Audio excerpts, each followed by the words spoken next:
तो काफी दिनों से एमसीयू की डूम्सडे मूवी की कोई भी खोज खबर नहीं थी, पर कल अचानक मैंने एक टीजर देखा जो कि डूम्सडे का था, जिसे देख के मुझे लगा कि शायद ये एआई का होगा, लेकिन पर बाद में पता चला कि नहीं, वो तो सच में ही डूम्सडे की एक क्लिप थी जिसे इस मूवी का टीजर कहा जा रहा है और इसकी लेंथ करीब 50 सेकंड की है, जिसे सुन के आप सोचेंगे कि इतनी सी क्लिप में आखिर ऐसा क्या है। तो मैं बता दूं कि जॉन सीना के रिटायरमेंट के बाद एमसीयू की आने वाली दोनों अवेंजर्स मूवी कहीं ना कहीं ओल्ड एमसीयू को रिटायर करने वाली हैं, जिस वजह से ये काफी बड़ी बात हो जाती है। और इस टीजर में कुछ ऐसा देखने को मिला है जिसे देखने के बाद पूरे के पूरे एमसीयू के फैंस का दिमाग घूम गया होगा, क्योंकि इस टीजर के अंदर हमें क्रिस एवांस देखने को मिले,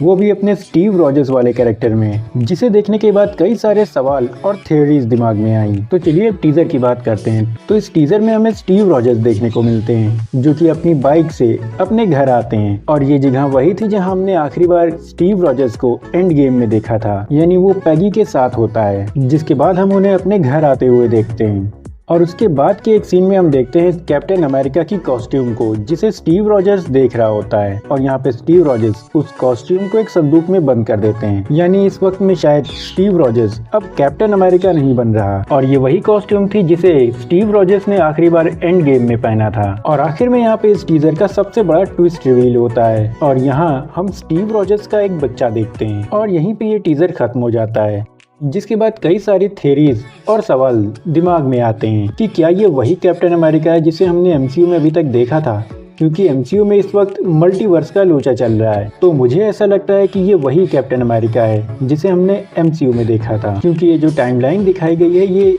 एंड गेम से बस कुछ टाइम बाद की है, यानी जिस टाइम में स्टीव रॉजर्स पास्ट में लौट जाता है। साथ ही जो कॉस्ट्यूम मैंने बताई ये वही थी जो उसने एंड गेम में पहनी, जिसे देख करके लगता है कि शायद हाँ ये वही कैप्टन अमेरिका है। लेकिन एक चीज जो हमें इस टीजर में देखने को नहीं मिली वो थी कैप्टन अमेरिका की शील्ड। तो आपको याद होगा कि एंड गेम के आखिर में जब कैप्टन अमेरिका सारे इन्फिनिटी स्टोन्स वापस लौटाने के लिए जाता है तो उसके हाथ में शील्ड नहीं होती, बल्कि उसके एक हाथ में म्यूनियर और दूसरे में इन्फिनिटी स्टोन का ब्रीफ केस होता है, जिससे एक चीज समझ में आती है कि इस वक्त कैप्टन अमेरिका यानी स्टीव रॉजर्स के पास शील्ड नहीं है। तो आखिर जो शील्ड उसने सैम को दी थी वो कौन सी थी? तो यहाँ पे एक बहुत ही गोल गोल सी थ्योरी आई है, जिसके हिसाब से हो सकता है कि कैप्टन अमेरिका यानी स्टीव रॉजर्स को ये शील्ड आगे मिले, यानी जब वो डूम्सडे में इन्वॉल्व हो जाए। और वो डूम्सडे में कैसे इन्वॉल्व होगा उस पर हम आगे बात करेंगे। फिलहाल इस शील्ड पे आए तो हो सकता है कि ये स्टीव रॉजर्स डूम्सडे में इन्वॉल्व हो जाए तो वो मेन टाइमलाइन में आए,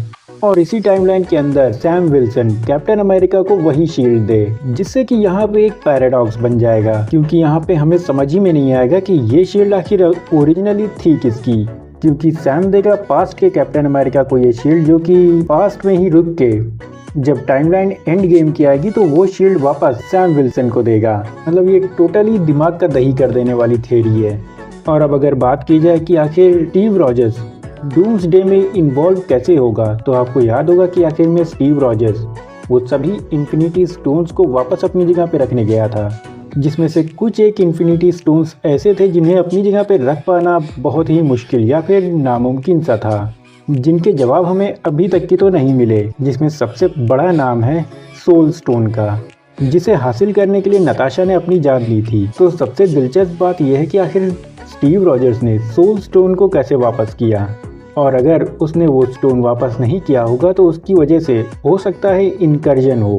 जैसा कि हमें एंड गेम के अंदर एंशिएंट वन ने बताया था, जिसके चक्कर में हो सकता है कि डॉक्टर डूम जिस यूनिवर्स में रहता है वो यूनिवर्स तबाह हो जाए, और वो सारी चीजें पता लगा करके स्टीव रॉजर्स के टाइमलाइन में आए। और जिस तरह से यहाँ पे स्टीव के बच्चे को हाईलाइट किया गया है, मुझे लगता है कि कहीं ऐसा ना हो कि डॉक्टर डूम आकर स्टीव के बच्चे को भी ले जाए। और मैं भी इसलिए कह रहा हूँ क्योंकि हमने फैंटास्टिक फोर के अंदर डॉक्टर डूम को फ्रैंकलिन के साथ देखा था, तो हो सकता है कि वो वहाँ से सिर्फ फ्रैंकलिन को नहीं बल्कि स्टीव के बच्चे को भी लेके भाग जाए। यार इससे तो डर लग रहा है कहीं ऐसा ना हो कि ये लोग डॉक्टर डूम को बच्चा चोर बना दे, जो कि हम लोगों ने लव एंड ब्लंडर में देखा था।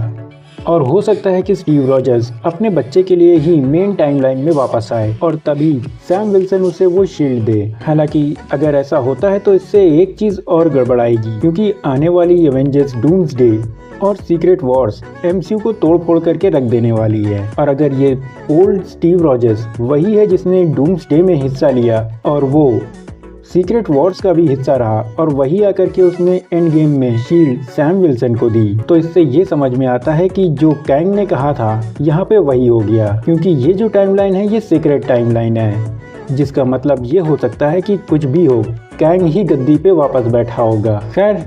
अब जो भी हो, आने वाले टाइम में और भी थ्योरीज आएंगी जिन पे बात की ही जाएगी। तो बस गाइस, ये वीडियो यहीं तक। अगर आपके भी दिमाग में कोई थ्योरी है तो कमेंट में ज़रूर बताना। वीडियो पसंद आया हो तो लाइक कर देना, चैनल पे नए हो तो सब्सक्राइब किए बिना बिल्कुल मत जाना। तो अब मैं सुफियान इजाज़त चाहता हूँ। Good luck.